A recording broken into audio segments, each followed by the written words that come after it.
ನೀವು ಸುಮಾರು ಥರ ಸ್ವೀಟ್ ಬರ್ಫಿಗಳನ್ನ ನೋಡಿರ್ತೀರ. ಆದರೆ ಇವತ್ತಿನ ನಾನು ಮಾಡಿ ತೋರಿಸುವಂಥ ರೆಸಿಪಿನ ನೀವು ಯಾವತ್ತೂ ಮಾಡಿರಲಿಕ್ಕಿಲ್ಲ, ನೋಡಿರಲಿಕ್ಕಿಲ್ಲ. ಸೊ ನೋಡಿ, ನಾನಿವತ್ತು ಸೇವ್ ತೊಗೊಂಬಂದಿದ್ದೀನಿ. ಪ್ಲೇನ್ ಸೇವ್ ಸಿಗುತ್ತೆ ಬೇಕ್ರಿಗಳಲ್ಲೆಲ್ಲ. ಇದನ್ನು ಒಂದು 1/4 kg, 3/4 kg ಆಗೋಷ್ಟು ತೊಗೊಂಬಂದಿದ್ದೀನಿ. ಇವಾಗ ಇದರಿಂದ ಬರ್ಫಿ ಹೇಗೆ ಮಾಡೋದು ನೋಡೋಣ. ನಾನಿಲ್ಲಿ ಒಂದು ಸಕ್ಕರೆ ತೊಗೊಂಡಿದ್ದೀನಿ, 1 ಕಪ್ ಆಗುವಷ್ಟು. ಬನ್ನಿ ಇವಾಗ ಹೇಗೆ ಮಾಡೋದು ಕ್ವಿಕ್ಕಾಗಿ ನೋಡೋಣ. ನಾನಿಲ್ಲಿ ಒಂದು ಕಡಾಯಿ ಬಿಸಿ ಇಟ್ಕೊಂಡಿದ್ದೀನಿ. ಕಡಾಯಿಗೆ ನಾನಿಲ್ಲಿ ಮೊದಲನೇದಾಗಿ ಸಕ್ಕರೆ ಹಾಕ್ಕೊಳ್ತಾ ಇದ್ದೀನಿ. ಗ್ಯಾಸ್ ಫ್ಲೇಮನ್ನ ಆಫ್ ಮಾಡಿಕೊಂಡು ಹಾಕೋಬೇಕು. 1 ಕಪ್ ಆಗುವಷ್ಟು ಸಕ್ಕರೆಗೆ 1 ಕಪ್ ಆಗುವಷ್ಟು ನೀರನ್ನು ಸೇರಿಸ್ಕೊಂಡಿದ್ದೀನಿ ನಾನು. ಕರೆಕ್ಟಾಗಿ 1 ಕಪ್ ಸಕ್ಕರೆಗೆ 1 ಕಪ್ ನೀರು ಸೇರಿಸ್ಕೊಂಡಿದ್ದೀನಿ. ಸ್ವಲ್ಪ ನೀವು ಜಾಸ್ತಿ ಕೂಡ ಹಾಕೋಬೋದು, ಏನು ತೊಂದರೆ ಇಲ್ಲ. ಇದು ಪೂರ್ತಿಯಾಗಿ ಸಕ್ಕರೆ ಎಲ್ಲ ಕರಗೋವರೆಗೂ ಕರಗಿಸ್ಬೇಕು. ಚೆನ್ನಾಗಿ ಕುದಿ ಬರ್ತಾಯಿದೆ ಅನ್ನೋವಾಗ ಸ್ವಲ್ಪ ಏಲಕ್ಕಿ ಪುಡಿ ಹಾಕ್ಕೊಳ್ತಾ ಇದ್ದೀನಿ. ಒಂದು ಎಳೆ ಪಾಕ ಅಂತೀವಲ್ಲ, ಆ ಥರ ಪಾಕ ಬರಬೇಕು. ಅಲ್ಲಿವರೆಗೂ ಇದನ್ನು ಈ ಥರ ಮಿಕ್ಸ್ ಮಾಡ್ಕೊತಿರ್ಬೇಕು. ನೀವು ಬೇಕಿದ್ದರೆ ಒಂದು ಬೌಲಲ್ಲಿ ನೀರು ಹಾಕ್ಕೊಂಡು ಉಂಡೆ ಪಾಕ ಅಂತಾರಲ್ಲ, ಗಟ್ಟಿ ಆಗಬೇಕಿದು ಪಾಕ. ನೀರಲ್ಲಿ ಹಾಕಿದ್ರೆ ಈ ಪಾಕನ ಸ್ವಲ್ಪ ಗಟ್ಟಿ ಆಗಿಬಿಡ್ಬೇಕು ತಕ್ಷಣವೇ, ಆ ಥರ ಮಾಡ್ಕೋಬೇಕಾಗತ್ತೆ ಪಾಕನ. ಆವಾಗ ನಾವು ಬರ್ಫಿನ ಈಸಿಯಾಗಿ ಮಾಡ್ಬೋದು.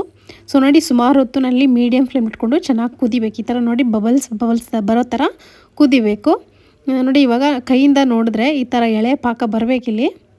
ಒಂದು ಎಳೆ ಪಾಕ ಬಂದ ತಕ್ಷಣ ಒಂದು 2 ನಿಮಿಷ ಬಿಟ್ಟು ತಕ್ಷಣವೇ ನಾನಿಲ್ಲಿ ಸೇವ್ ಹಾಕ್ಕೊತೀನಿ. ಅಷ್ಟರೊಳಗೆ ನಾನಿಲ್ಲಿ ಒಂದು ಬರ್ಫಿ ಟ್ರೇನ ರೆಡಿ ಮಾಡ್ಕೊತೀನಿ. ತುಪ್ಪ ಹಾಕ್ಕೊಂಡು ಗ್ರೀಸ್ ಮಾಡ್ಕೊತೀನಿ. ಬರ್ಫಿ ಟ್ರೇ ಇದನ್ನ ಮೊದಲೇ ರೆಡಿ ಮಾಡಿಟ್ಕೊಂಡ್ರೆ ಬೇಗನೆ ಆಗುತ್ತೆ. ಯಾಕಂದರೆ ಬರ್ಫಿ ಮಾಡೋವಾಗ ಬೇಗನೆ ಗಟ್ಟಿಯಾಗಿಬಿಡುತ್ತೆ. ಹಾಗಾಗಿ ಮೊದಲೇ ನಾವೆಲ್ಲ ಪ್ರಿಪ್ರೇಷನ್ ಮಾಡಿಕೊಂಡು ಇಟ್ಕೊಂಡಿರಬೇಕು.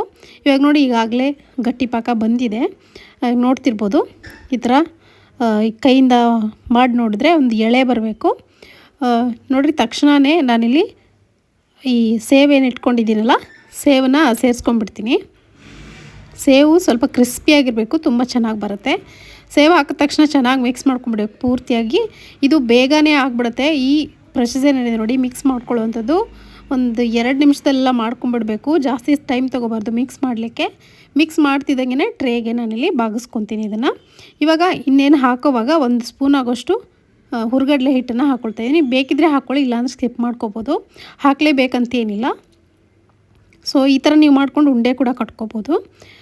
ನೋಡಿ, ನಾನಿಲ್ಲಿ ಇವಾಗ ನೋಡಿ ಮಿಕ್ಸ್ ಮಾಡ್ಕೊಂಡಾದ್ಮೇಲೆ ತಕ್ಷಣವೇ ಇದನ್ನು ಆ ಟ್ರೇ ಏನು ರೆಡಿ ಮಾಡಿ ಇಟ್ಕೊಂಡಿದ್ನಲ್ಲ, ತುಪ್ಪ ಗ್ರೀಸ್ ಮಾಡಿಕೊಂಡು ಟ್ರೇಗೆ ಬಾಗಿಸ್ಕೊತೀನಿ. ಟ್ರೇಗೆ ಹಾಕ್ಕೊಂಡು ನೀಟಾಗಿ ಸ್ಪ್ರೆಡ್ ಮಾಡ್ಕೋಬೇಕು. ನಿಮ್ಗೆ ಯಾವ ಸೈಜಲ್ಲಿ ಬೇಕೋ, ಅಂದರೆ ಎಷ್ಟು ದಪ್ಪ ತೆಳುವ ಬೇಕೋ ಅಷ್ಟು ತೆಳುವಾಗಿ ಹರಡ್ಕೊಂಡ್ಬಿಡ್ಬೇಕು ಇದನ್ನು. ಈ ಬರ್ಫಿನ ಮಿಕ್ಸರ್ ಹರಡ್ಕೊಂಡು ಬೇಗನೆ ಗಟ್ಟಿ ಆಗುತ್ತೆ. ಅಷ್ಟರೊಳಗೆ ನೀವು ಇದು ಬೇಗನೆ ಮುಗಿದ್ಬಿಡ್ಬೇಕು ಹರಡ್ಕೊಳ್ಳೋವಂಥದ್ದು. ಜಾಸ್ತಿ ಟೈಮ್ ತೊಗೋಬಾರ್ದು. ಇದರ ನೋಡಿ, ಕರೆಕ್ಟಾಗಿ ನಿಮ್ಗೆ ಯಾವುದು ಸೈಜಲ್ಲಿ ಬೇಕೋ ಆ ಸೈಜಲ್ಲಿ ಟ್ರೇಗೆ ಹರಡ್ಕೊಳ್ತಾ ಇದ್ದೀನಿ, ನೋಡ್ತಿರ್ಬೋದು ನೀವು ಇಲ್ಲಿ. ಸೊ ಈ ಥರ ಮಾಡಿ ಇದನ್ನು ಒಂದು 2 ರಿಂದ 3 ಗಂಟೆ ಬಿಟ್ಬಿಡ್ಬೇಕು ಪೂರ್ತಿ ಗಟ್ಟಿ ಆಗೋವರೆಗೂ. ಬೇಕಿದ್ದರೆ ಇವಾಗಲೇ ಕಟ್ ಮಾಡ್ಕೋಬೋದು, ಹಾಗೆ ಕಟ್ ಮಾರ್ಕ್ ಕೂಡ ಕೊಟ್ಕೋಬೋದು. ಆಮೇಲೆ ಕೂಡ ಕಟ್ ಮಾಡ್ಕೋಬೋದು. ಗಟ್ಟಿ ಆದಮೇಲೂ ಕೂಡ ಕಟ್ ಮಾಡ್ಕೋಬೋದು ಚಾಕುವಿಂದ. ತುಂಬ ಚೆನ್ನಾಗಾಗುತ್ತೆ. ಇದೊಂಥರ ಡಿಫ್ರೆಂಟ್ ಆಗಿರುವಂಥ ಬರ್ಫಿ ಅಂತ ಹೇಳ್ಬೋದು. ಕ್ರಿಸ್ಪಿಯಾಗಿ ನೀವು ಹೊರಗಡೆ ಮಾರ್ಕೆಟಲ್ಲಿ ಚಿಕ್ಕ ಪುಟ್ಟ ಅಂಗಡಿಗಳಲ್ಲೆಲ್ಲ ಈ ಸೇವ್ ಉಂಡೆ ತಿಂತಿರಲ್ಲ, ಅದೇ ಥರ ಟೇಸ್ಟ್ ಬರುತ್ತೆ. ಇದು ಕೂಡ ಮೇಲ್ಗಡೆ ಸ್ವಲ್ಪ ಡ್ರೈ ಫ್ರೂಟ್ಸ್ ಹಾಕ್ಕೊಂಡಿದ್ದೀನಿ. ಆಪ್ಷನಲ್ಲು ಬೇಕಾದ್ರೆ ಹಾಕ್ಕೋಬೋದು, ಇಲ್ಲಾಂದರೆ ಸ್ಕಿಪ್ ಮಾಡ್ಬೋದು. ನಾನಲ್ಲಿ ಜಸ್ಟ್ ಕಟ್ ಮಾರ್ಕ್ ಕೊಡ್ತಾಯಿದ್ದೀನಿ. ನೋಡ್ತಿದ್ದಂಗೆ ನೋಡಿ ಗಟ್ಟಿ ಆಗೇ ಬಿಡ್ತು. ನೀವು ಆಮೇಲೆ ಕೂಡ ಅದನ್ನು ರಫಾಗಿ ಕಟ್ ಮಾಡ್ಕೋಬೋದು, ಏನು ತೊಂದರೆ ಇಲ್ಲ. ಇವಾಗಲೇ ಕಟ್ ಮಾಡ್ಕೋಬೇಕಂತ ಏನಿಲ್ಲ. ನಾನಿಲ್ಲಿ ಜಸ್ಟ್ ಕಟ್ ಮಾರ್ಕ್ ಕೊಡ್ತಾ ಇದ್ದೀನಿ, ಕರೆಕ್ಟ್ ಸೈಜ್ಗೆ ಬರಲಿ ಅಂಥೇಳಿ.